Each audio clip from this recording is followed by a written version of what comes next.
Every phone touts their value, but the Pixel 8a shows us why it's the best cheap phone on the market with its intelligent AI features, charming design, and class-leading software support.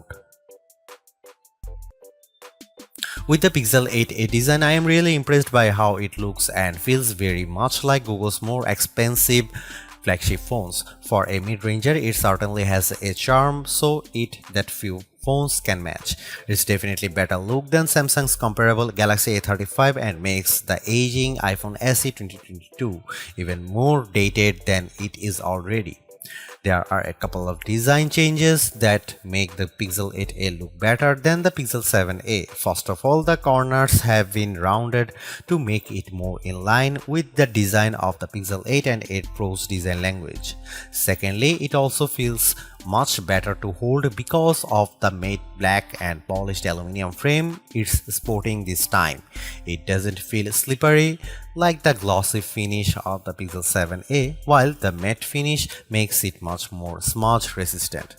I love how the Pixel 8a always looks clean each and every time I take it out of my pocket or after using it for a period of time. Beyond these two changes, pretty much everything else about the Pixel 8a is identical, including the horizontal bar on the back of the phone that contains its cameras, USB-C port, power and volume rockers. I was hoping for Google to trim the bezels around the display a bit more. There is still a wider bezel on the bottom edge of the display. Google's sustainable pledge continues with the Pixel 8's construction because it uses more recycled aluminum, glass and plastic while still offering an IP67 rating for water and dust resistance. This is all fantastic stuff, especially when the Pixel 8a feels incredibly well built. If my Pixel 8 Pro long-term review is any indication, I suspect the Pixel 7a to hold up just as well.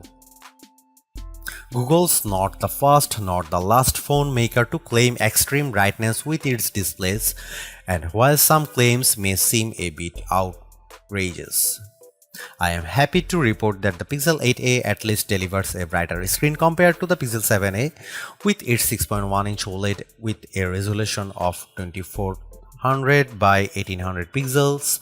It adopts the same display technology found with the Pixel 8, an actual display that Google claims can reach a peak brightness of 2000 nits.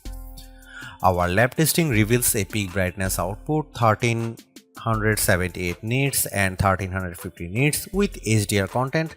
The latter very much comes close to Google's own claim of 1400 nits, even though the Pixel 8a display's peak output is still nowhere close to the 2000 nit rating Google mentions. It's still much brighter than the Pixel 7a's meager 931 nits of brightness. I watched a bunch of 4K HDR videos outside on a sunny day and could still make them out. Another display improvement pertains to the Pixel 8's dynamic 120Hz display refresh rate, up from the Pixel 7's 90Hz refresh rate. There is a noticeable difference whenever I activate smooth display mode, which makes the scrolling animation around the interface look much smoother. When smooth display is off, I can tell there is a little bit of jitter when scrolling a web page or the apps panel.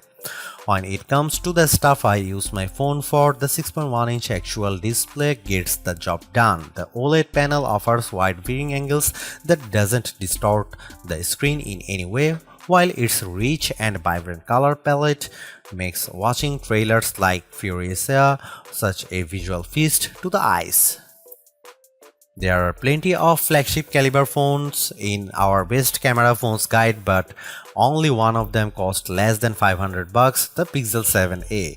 That phone earns the title of best camera phone value, so it's not all that out of the question for the Pixel 8a to continue the trend.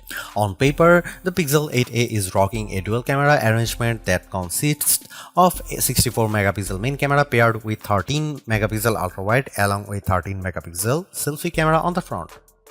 These rear cameras are no different from before, but technically the front camera has a wider 96.5 degree field of view to better fit more people into the frame for group shots.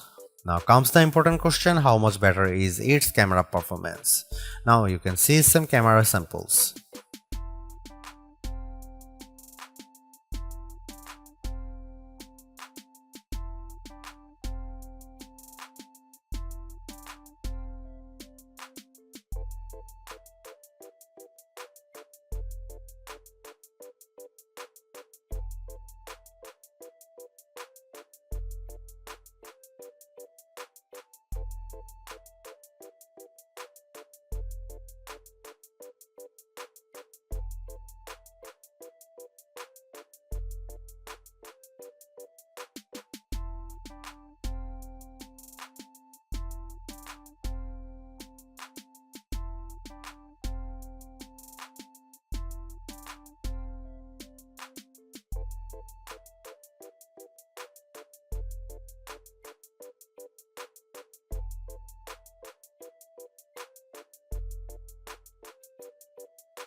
It's no surprise that the Pixel 8a gains the same Tensor G3 chip that powers the Pixel 8 and 8 Pro, which makes the mid-range phone even more compelling given how it's so close in price to the Pixel 8.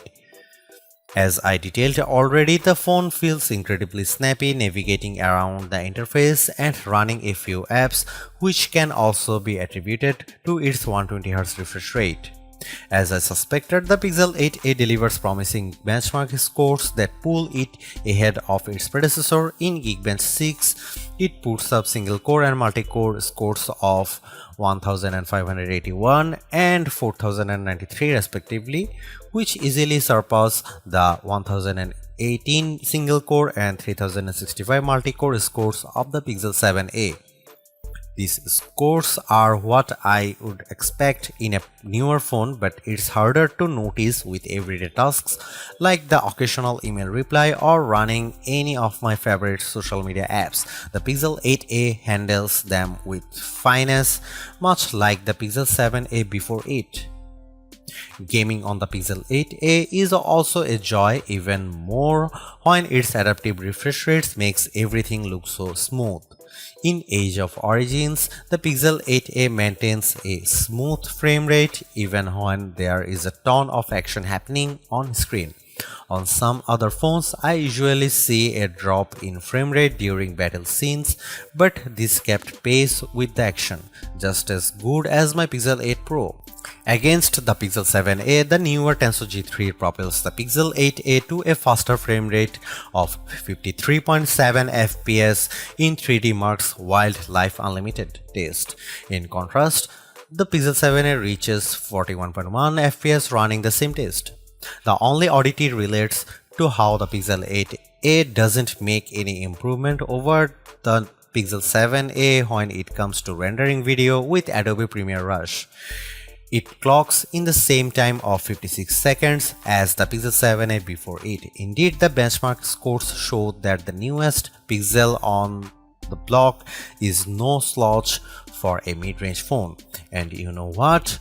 That's one of the reasons why I love it. Not only is it able to keep a steady frame rate with all the games I play, but it really says something about experiencing a 120Hz refresh rate on a mid phone. Everything just feels fluid.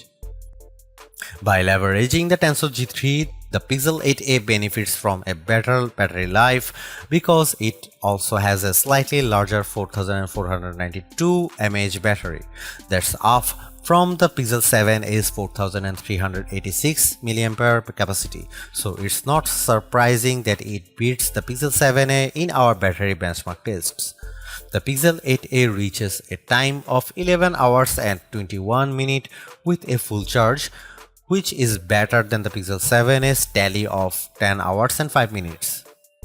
but it is still a long way from reaching the extended battery life of the OnePlus 12R to be a part of the best phone battery life conversation. Still, I am able to confidently get a full day's normal use from a full charge. Strangely though, the Pixel 8a's recharge time is longer than the Pixel 7a since it doesn't come with a charger in a box. I used a spare 30-watt charger to recharge it. After 15 and 30 minutes of charging, the Pixel 8a got to charge level of 16% and 33% respectively. That's much slower than the Pixel 7a's time, but considering how Google is still using the same 18-watt wire charging, it's no surprise it takes longer with a bigger battery. These improvements come without upping the cost of the phone, which in this day and age is a great thing in my book. This means you are getting even more value out of the Pixel 8a, more so if you intend on holding it for the next 7 years. I am not one to shell out $1,000 plus for a phone, which is why this is the phone I would buy with my own money. Thanks for watching. See you in the next one.